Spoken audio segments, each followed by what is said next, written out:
बिस्मिल्लाहिर्रहमानिर्रहीम, अस्सलाम वालेकुम। मैं हूं शहजाद हुसैन बट और आज नए वीलॉग के साथ हाजिर खिदमत हूं। नाजरीन, दो बड़ी खबरें लेकर हाजिर हुआ हूं। मरियम नवाज़ की कहानी क्या है, मसला क्या है, मरियम नवाज़ क्या खौफनाक खेल खेलने जा रही हैं। प्रेस कॉन्फ्रेंस की और प्रेस कॉन्फ्रेंस में 2 मिनट तेज़ प्रेस कॉन्फ्रेंस और उसमें 2 मिनट की खामोशी क्यों हो गई। मोबाइल पर कॉल आ गई, किसकी कॉल आ गई, कौन है वो, मरियम नवाज़ क्या चाह रही हैं, क्या अब वो इस नतीजे पर पहुंच चुकी हैं कि किसी को पाबंद सलासिल करने के बगैर अब उनका चारा नहीं है। कहानी क्या है मरियम नवाज़ की, हम आपको स्टोरी देते हैं। लेकिन इसके साथ साथ कप्तान साबिक़ वज़ीर आज़म पाकिस्तान इमरान खान भी जहन में फैसला कर चुके थे और अब उन्होंने अपने बाएतमाद एक साथी को बता दिया है कि 7 रोज बाद मैं अनाउंसमेंट करूंगा और ये वो दिन होगा जिसमें धरना, लॉन्ग मार्च, जो कोई जहां है वहां पर खड़े हो जाए, ट्रैफिक ब्लॉक कर दे, यानी डू एंड डाई। जी हां, कप्तान ने भी फैसला कर लिया है। जिस तरह मरियम नवाज ने फैसला कर लिया है, उसी तरह कप्तान इमरान खान ने भी फैसला कर लिया है कि अब मजीद दीवार के साथ मुझे नहीं लगाया जा सकता। इस पर बात करते हैं, खान क्या सोच रहा है और उसकी प्लानिंग क्या है और वह चाहता क्या है। इसमें इसको कामयाबी होगी या नाकामी, ये तो अल्लाह जानता है। हम तो अपनी खबर के हवाले से जो हमने खबर आपके लिए कलेक्ट की है वो आपको पेश करते हैं। तो सबसे पहले नाजरीन बात करते हैं मरियम नवाज साहिबा की। मरियम नवाज साहिबा ने बड़ी एक प्रेस कॉन्फ्रेंस की। उस प्रेस कॉन्फ्रेंस में बहुत तेज गुफ्तगू में जब वो बात कर रही थी तो उस मौके पर वो बात कर रही थी 2 साबिक़ फौजी अफसरान की। जी हाँ, जनरल ज़हीर और जनरल पाशा के मुतल्लिक़ जब उन्होंने गुफ्तगू की और उन्होंने वाज़ेह अल्फाज में कहा कि जनरल ज़हीर और जनरल जो पाशा है वो इमरान के साथ खेलते रहे हैं। अभी उन्होंने ये बात की ही थी तो साथ ही उनके मोबाइल के ऊपर बेल हुई है और फिर वो बात आगे बढ़ी है और 2 मिनट की उसके बाद खामोशी हुई है। फिर एक चिट आई है, चिट को देखा है, चिट को पढ़ा है और उसके बाद फौरी तौर पर वो उसी बात का तसलसल लेकर नहायत समझदारी से आगे बढ़ी है। लेकिन इस मरतबा उन 2 अफराद की बजाय उन्होंने चकवाल का मुंतखब कर लिया इलाका। वो चकवाल को डिस्कस करना शुरू हो गई। लेकिन इसके साथ साथ मरियम नवाज ये भी चाह रही हैं और उन्होंने इसी गुफ्तगू के दौरान साथ साथ वाज़ेह तौर पर अपनी पार्टी के मुतल्लिक़ भी ये कहा कि मैं अपनी पार्टी से कोई इतना वो नाला है, खुश नहीं है, मतलब कंफर्टेबल नहीं है।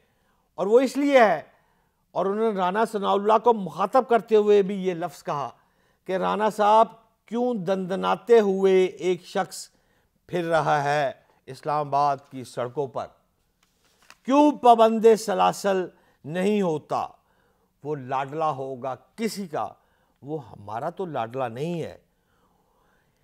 क्यों कानून के हाथ इसके गिरेबान तक नहीं पहुंचती। पार्टी से शिकवा करते हुए, बाज़ाब्ता शिकवा करते हुए उन्होंने कहा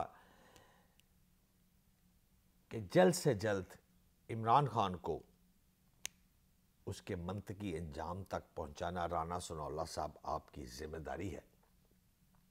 नवाज शरीफ के मुतल्लिक़ उन्होंने कहा कि वह जल्द वतन वापस आ रहे हैं। लेकिन नाज़रीन, हम आपको ये बात यहाँ वाज़ेह करते जाएं कि नवाज शरीफ जो लंदन में बैठे हुए हैं, उनके पास जो 3 रुकनी वफ्द गया था, उनमें से जो मलिक साहब थे वो 2 रोज़ कबल मेरा ख्याल है लाहौर पहुंच गए हुए हैं, क्योंकि बड़े साहब जो हैं वो 6 रोज़ा दौरे पर अमेरिका जा रहे हैं। तो ये वाले बड़े साहब जो सिपा सलार पाकिस्तान हैं, जब वो अमेरिका जा रहे हैं तो उससे कबल वो जो मलिक साहब थे वो भी पाकिस्तान पहुंच गए। अच्छा, मेरा ख्याल है मेरे अंदर का जो कश्मीरी है ना, आज मुझसे वीलॉग हो नहीं रहा, क्योंकि कहता कि बात करनी है तो खुल के कर, तो सीधी बात करें। मलक अहमद खान साहब लंदन गए थे, जी हाँ, मलक अहमद खान साहब ही लंदन से आ गए हैं वापस। मलक अहमद खान साहब को भिजवाया था किसी ने, शहबाज शरीफ की भी अप्रूवल थी। और मैंने पहले भी 2 वीलॉग में आपको कह दिया था कि हमारे एक अजीज़ है, अजीज़ के ससुर है, वो ससुर का ये बच्चा है, उनका लौंडा है। मतलब कि वो मीर गालब नहीं कहता बीमार हुए जिसके सबब उसी तार के लौंडे से दवा लेते हैं।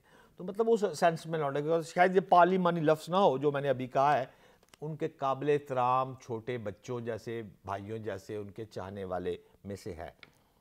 और उनकी भी ख्वाहिश है कि इस मरतबा वज़ीर आला पंजाब मलक अहमद साहब हो। और मलक अहमद साहब भी उन्हीं के लिए जो इनको चीफ मिनिस्टर पंजाब लगवाना चाहते हैं, उनके लिए लंदन गए थे। और लंदन बाकी अफराद जब आ गए तो वो फिर भी रुक गए और फिर भी कहा, हजरत एक दफ़ा और देखे साथ थे ख्वाजा आसफ साहब। ख्वाजा आसफ साहब आप भी दरख्वास्त कर रहे, अंकल शहबाज ने भी तो कहा हुआ है अगर मुमकिन हो तो कुछ एक्सटेंशन के बारे में गौर किया जाए। लेकिन नाजरीन, हम यहाँ आपको ख़बर ब्रेक करते जाए कि हमारे एक इंतहाई करीबी दोस्त की मलक अहमद से गुज़िश्ता रोज़ इस्लामाबाद में मुलाकात हुई है और मलक अहमद ख़ान मायूस था। लगता है कि लंदन में बैठे मोहम्मद नवाज शरीफ ने फैसला कर लिया है कि मेरा अगला चीफ मिनिस्टर कौन होगा। और मैं अपने पिछले वीलॉग्स में अगले चीफ मिनिस्टर का ऐलान कर चुका हूँ। इसी तरह मलक अहमद जो दूसरी बात कर रहे थे एक्सटेंशन वाली, वो भी मुझे फ़िलहाल बेल मंडेर चढ़ते हुए नहीं लग रही है। लिहाजा इस वक्त जो सियासी सूरत हाल है वो तो क्लियर कट जो है वो बिल्कुल तिबले जंग जो है वो बच गया है इस मुल्क में। अब मेरा ख्याल है 10 या 15 दिन की बात है, या तो ये 7 डेज़ का तो खान साहब कह रहे हैं कि मैं ये काम करने जा रहा हूँ, 7 डेज़ के बाद ऐलान करने जा रहा हूँ और सड़कों पर दम मस्त कलंदर करने जा रहा हूँ। लेकिन इसके साथ साथ खान साहब को एक बात ज़रूर सोचना होगी। आज उनके बनी गाला के ऊपर काफ़ी सारे लोगों ने वो ट्वीट वगैरह भी किए हुए हैं, उसमें उन्होंने कहा कि ये अगर पुलिस आ गई तो हम कप्तान को गिरफ्तार नहीं करने देंगे, ये नहीं होने देगा। असल में वो सीनियर जज साहब हैं राना मुजाहिद रहीम साहब, उनकी कोर्ट में जो इमरान खान साहब और उनके वकील पेश नहीं हुए, गुज़िश्ता रोज़ वो पेश नहीं हुए, उन्होंने वारंट गिरफ्तारी जारी कर दिए। और जब वारंट गिरफ्तारी जारी कर दिए वो वारंट आ गए तो उसके बाद पता चला जी इमरान खान के घर के बाहर पुलिस आ गई हैं जी इमरान खान को गिरफ्तार करने के लिए। जबकि आईजी जो इस्लामाबाद है उन्होंने सख्ती से तरदीद की कि कोई ऐसी रूटीन की मेरी पुलिस गश्त कर रही थी। लेकिन बहरहाल वहाँ पर अफराद तो बनी गाला के बाद इकट्ठे हो गए, जो कि तुरंत त्याज है PTI का कि यूँ करके बंदे जो हैं वो इकट्ठे होते हैं और घरों से निकल आते हैं। लेकिन ईमानदारी से बात बताऊँ, लाहौर में भी इसके बाद जब बनी गाला में अफराद इकट्ठे थे तो लाहौर में भी बंदे इकट्ठे हुए हैं। लाहौर में लिबर्टी चौक में बंदे इकट्ठे हुए हैं। बाबू साबू पे वो हमारी हमारी मिनिस्टर यास्मीन राशिद साहिबा वो भी थी बाबू साबू चौक पे, वो साइड पे खड़ी धरना, उनके साथ तकरीबन 150 या 200 अफराद थे जो नारेबाजी कर रहे थे कि इमरान को गिरफ्तार किया तो हम ये बाबू साबू बंद कर देंगे। लिबर्टी चौक पर 50 से 60 अफराद खवातीन थी, बस वही थी। मेरे पास फुटेज है, मैं ज़बानी कोई बात नहीं कर रहा आपके साथ, मैं आपको फुटेज पेश कर सकता हूँ लाहौर लिबर्टी की, लाहौर बाबू साबू की। 150 से 200, 50 से 60। वहाँ पर ज़ुबैर नियाज़ी साहब आए, ज़ुबैर नियाज़ी साहब उन खवातीन लिबर्टी वालों को कहा कि आप चलें बाबू साबू वहाँ पर जाकर, लेकिन वो फ़ोटो शूट करके चले गई। खान साहब पंजाब से लोग नहीं निकलेंगे तो कैसे होगा लॉन्ग मार्च? मुझे समझ नहीं आ रही कि पंजाब की क़यादत आपको क्यों चीट कर रही है और आप इसकी तरफ देख ही नहीं रहे। आप आते हैं आनियाँ ते जानियाँ, चौधरी परवेज़ लाई से मीटिंग, 90 शहरा पे मियाँ असलम इकबाल, और यार चूरी खाने वाले जो आपने रखे हुए हैं इनके साथ साथ मार खाने वाला कोई जियाला, कोई पटवारी, कोई ऐसा शख्स भी है आपके पास? नहीं, मुझे नज़र नहीं आ रहा। मुझे इस तरह लॉन्ग मार्च करते हुए नज़र नहीं आ रहा। मुझे लॉन्ग मार्च इस तरह की अनाउंसमेंट अगर आप कर भी दें, मुझे लॉन्ग मार्च कामयाब, लॉन्ग मार्च अल्लाह करे आपका लॉन्ग मार्च कामयाब हो, ठीक है, अगर मेरे मुल्क के लिए बेहतर तो मुझे कोई इतराज़ नहीं इस पर। बट ये जो पंजाब के वर्कर्स है, आपके जो बॉडी बैठी हुई है इस वक्त, वो मैंने आपको कहा मेरे पास फुटेज है, मैं ज़बानी कोई नहीं बात कर, जिसने देखनी मुझसे फुटेज देख ले। आप याद करें ज़रा वो दौर। मेरे एक दोस्त है सुब्रेंट कोट लखपत जेल, बड़े भाइयों की तरह, वो ऐनी शाहिद है इस बात का, अल्हम्दुलिल्लाह जिंदा है और बड़े सेहतमंद हालत में है।